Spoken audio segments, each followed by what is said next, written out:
اس لیے مجھے تو یہ چیز بالکل جھوٹ نظر آتی ہے۔ اس کے بعد حضور صلی اللہ علیہ وسلم نے حضرت عثمان رضی اللہ تعالی عنہ سے پوچھا کہ عثمان تم کیا کہتے ہو؟ حضرت عثمان رضی اللہ تعالی عنہ نے اس وقت نبوت کی صحبت کا حق ادا کر دیا۔ انہوں نے عرض کیا کہ اے اللہ کے رسول، اللہ تعالیٰ نے آپ کو ایسا بنایا ہے کہ بادل آپ کے سر پہ سایہ کیے رہتا ہے، آپ کا سایہ زمین پر نہیں پڑتا کہ ایسا نہ ہو کہ کسی کا قدم آپ کے سائے پر پڑ جائے۔ جب اللہ تعالیٰ نے آپ کے ادب کا اتنا لحاظ فرمایا کہ کسی کی قدم آپ کے سائے پر نہیں پڑ سکتے، تو یہ کیسے ممکن ہو سکتا ہے کہ کسی کو آپ کی پاکیزہ بیوی پر قابو حاصل ہو جائے کہ وہ ان کے ساتھ کچھ غلط کام کر سکے؟ لہٰذا یہ چیز تو ہمارے وہم و گمان سے بھی باہر ہے کہ اما عائشہ کے ساتھ ایسا کچھ ہوا ہوگا۔ ان کی باتیں سن کر حضور صلی اللہ علیہ وسلم خاموش ہو گئے، لیکن تھوڑی دیر بعد حضور صلی اللہ علیہ وسلم نے حضرت علی رضی اللہ تعالی عنہ سے پوچھا کہ اے علی تم اس معاملے میں کیا کہتے ہو؟ تو حضرت علی نے عرض کیا کہ اے اللہ کے رسول، ایک بار میں نے دیکھا کہ آپ کے جوتوں میں کچھ گندگی لگ گئی تھی، لیکن آپ صلی اللہ علیہ وسلم کو تو اس کی خبر نہیں تھی، اس لیے آپ نے جب ان جوتوں کو پہننا چاہا تو اللہ نے حضرت جبرائیل کو بھیج کر آپ کو اطلاع فرما دی کہ آپ کے جوتوں میں کچھ گندگی لگی ہوئی ہے۔ تو اے اللہ کی رسول، جب جوتوں پر گندگی لگی ہوئی تھی تو آپ کو بتا دیا گیا، تو اگر آپ کے گھر والوں کے ساتھ کوئی ایسا معاملہ ہوتا تو آپ کو کیوں نہ بتایا جاتا؟ اس لیے مجھے یہ بات کچھ ٹھیک نظر نہیں آتی۔ حضور صلی اللہ علیہ وسلم پھر سے خاموش ہو گئے۔ حضور صلی اللہ علیہ وسلم کی اداسی دیکھ کر حضرت علی رضی اللہ تعالی عنہ دوبارہ کہنے لگے کہ اے اللہ کے رسول، اگر آپ کی طبیعت بہت زیادہ غم زدہ ہے تو آپ چاہیں تو عائشہ کو طلاق دے دیں، آپ کے لیے بیویوں کی کون سی کمی ہے، اللہ تعالیٰ آپ کو کوئی اور جیون ساتھی عطا فرما دیں گے۔ ان کی یہ بات سن کر حضرت عمر رضی اللہ تعالی عنہ تڑپ اٹھے اور کھڑے ہو کر کہنے لگے کہ اے اللہ کے رسول، آپ یہ ارشاد فرمائیں کہ عائشہ سے نکاح آپ نے اپنی مرضی سے کیا تھا یا آپ کو اللہ نے کہا تھا کہ عائشہ سے نکاح کرو؟ تو حضور صلی اللہ علیہ وسلم نے انگلی سے آسمان کی طرف اشارہ کر کے بتا دیا کہ یہ حکم مجھے اللہ کی طرف سے دیا گیا تھا کہ عائشہ سے نکاح کرو۔ تو اس پر حضرت عمر رضی اللہ تعالی عنہ فرمانے لگے کہ اے اللہ کے رسول، اب آپ مجھے چھوڑ دیجئے اور ان منافقوں کو چھوڑ دیجئے، میری تلوار جانے اور ان منافقوں کی گردن جانے، وہ اللہ کے پسند کی عورت کے بارے میں ایسی باتیں کر رہی ہیں، میں ان سبھی کی گردنیں اڑا دوں گا۔ حضور صلی اللہ علیہ وسلم نے اس وقت حضرت عمر کو محبت کی نگاہوں سے دیکھ کر حضرت عمر کے غصے کو ٹھنڈا کیا، دل سے گویا کہ اللہ کے رسول حضرت عمر سے کہہ رہے ہو کہ اے عمر، اللہ تیرا نگہبان ہو، تو نے میرے غم کو ہلکا کر دیا۔ حضرت عمر کی یہ بات سن کر حضور صلی اللہ علیہ وسلم کی طبیعت کو اطمینان آ گیا اور پھر آپ صلی اللہ علیہ وسلم مجلس سے اٹھ کر گھر چلے گئے۔ تھوڑی دیر بعد حضور صلی اللہ علیہ وسلم حضرت ابوبکر رضی اللہ تعالیٰ عنہ کے گھر گئے تاکہ معلوم کریں کہ میری عائشہ کس حال میں ہے، کیونکہ حضور صلی اللہ علیہ وسلم حضرت عائشہ سے بہت محبت کرتے تھے، اس لیے گھر پہنچ کر آپ نے دروازہ کھٹکھٹایا تو حضرت عائشہ کی امی نے آ کر دروازہ کھولا۔ حضور صلی اللہ علیہ وسلم نے دیکھا کہ ان کا رو رو کر برا حال ہو چکا ہے، اور پھر گھر کے اندر آ کر جب حضرت ابوبکر صدیق رضی اللہ تعالیٰ عنہ کی طرف دیکھا تو ان کی بھی آنکھیں رو رو کر لال پڑ چکی تھی۔ آپ نے پوچھا کہ عائشہ کہاں ہے؟ تو امی نے گھر کے ایک کونے کی طرف اشارہ کر دیا۔ اس وقت حضرت عائشہ رضی اللہ تعالی عنہ سجدے میں پڑی رو رہی تھی۔ بعد میں حضرت عائشہ رضی اللہ تعالی عنہ فرماتی ہیں کہ حضور صلی اللہ علیہ وسلم جس وقت گھر میں تشریف لائے تو میرا دل کر رہا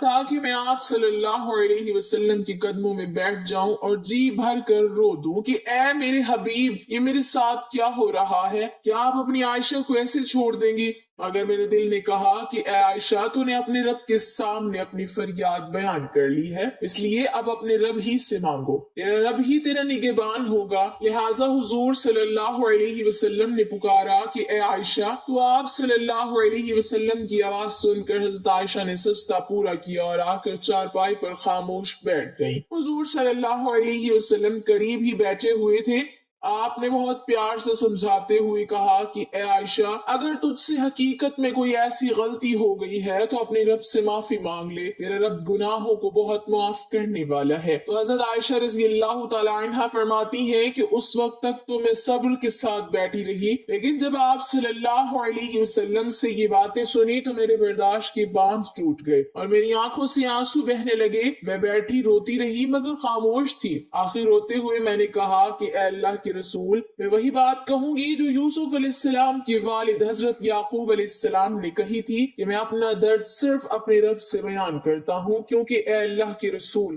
آج اگر میں کہوں گی کہ میں نے ایسا غلط کام نہیں کیا ہے تو آپ لوگ میری بات نہیں مانو گے، اور اگر کہہ دوں گی کہ میں نے ایسا کام کیا ہے تو آپ لوگ فوراً میری یہ والی بات مان جائیں گے۔ اس لیے میں اپنے اللہ ہی سے فریاد کرتی ہوں، وہی میرے لیے کوئی نجات کا راستہ نکالے گا۔ حضرت عائشہ رضی اللہ تعالی عنہ فرماتی ہیں کہ میں نے یہ الفاظ کہے اور پھر حضور صلی اللہ علیہ وسلم کے چہرے کی طرف دیکھا تو آپ صلی اللہ علیہ وسلم کے ماتھے پر پسینے کے قطرے تھے اور آپ کے اندر وہ حسین کپ کپی دیکھی جو وہی نازل ہوتے وقت ہوا کرتی تھی۔ پھر اچانک آپ صلی اللہ علیہ وسلم پر وحی کی کیفیات طاری ہونے لگی اور آپ صلی اللہ علیہ وسلم نے اپنے اوپر چادر ڈال لی۔ حضرت عائشہ رضی اللہ تعالی عنہ فرماتی ہیں کہ میں آرام سے بیٹھی تھی، دل میں خیال آ رہا تھا کہ اللہ تعالیٰ آپ صلی اللہ علیہ وسلم کو خبر کر دے گی یا نیند میں کوئی خواب دکھا دیں گے کہ میں بے گناہ ہوں۔ مگر میرے ماں باپ اس وقت بہت زیادہ پریشان تھے۔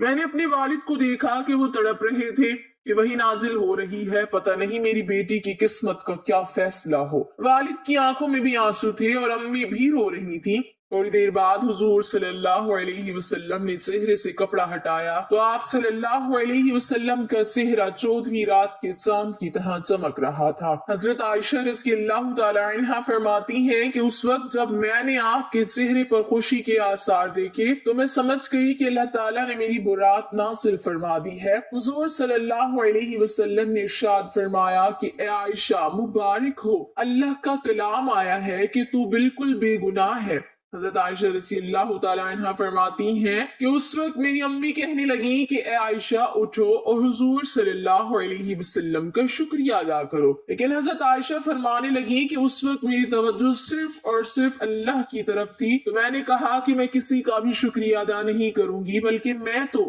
اپنے اللہ کا شکریہ ادا کروں گی، اسی نے تو آج مجھے بچایا ہے، آپ سب لوگوں نے تو مجھے چھوڑ دیا تھا۔ اللہ نے حضرت عائشہ کی پاک دامنی میں پوری 18 آیتیں نازل فرمائی۔ یہی نہیں کہ صرف حضرت عائشہ کو بے گناہ فرمایا، بلکہ اللہ نے حضرت عائشہ سے فرمایا کہ اے عائشہ، تمہیں اتنے دنوں تک جو تکلیفوں میں رہنا پڑا اس کے بدلے میں تمہارے لیے مغفرت اور بڑے اجر کا وعدہ کرتا ہوں۔ ناظرین، اس کے بعد حضرت عائشہ رضی اللہ تعالی عنہ پھر سے حضور صلی اللہ علیہ وسلم کے گھر میں آ کر رہنے لگی، لیکن حضرت عائشہ رضی اللہ تعالی عنہ کو ساری زندگی حضرت علی رضی اللہ تعالی عنہ سے ایک شکایت رہی، کیونکہ جس وقت مسجد میں حضور صلی اللہ علیہ وسلم نے سبھی صحابہ کرام کو جمع کر کے حضرت عائشہ کے بارے میں مشورہ لیا تھا تو سبھی بڑے بڑے صحابہ کرام نے حضرت عائشہ کی پاک دامنی کی گواہی دی تھی، اور آخر میں حضرت علی نے بھی حضرت عائشہ رضی اللہ تعالی عنہ کی پاک دامنی کی گواہی دی تھی۔ لیکن جب حضرت علی رضی اللہ تعالی عنہ نے حضور صلی اللہ علیہ وسلم کو بہت زیادہ اداس دیکھا تو یہ بات بھی کہہ دی کہ اے اللہ کے رسول، اگر آپ کو عائشہ پر شک ہے تو آپ عائشہ کو طلاق دے دیں، ان کی جگہ آپ کسی دوسری لڑکی سے شادی کر لیں۔ تو یہ بات جب حضرت عائشہ کو پہنچی کہ انہوں نے حضور صلی اللہ علیہ وسلم کو مجھے طلاق دینے کا مشورہ دیا ہے،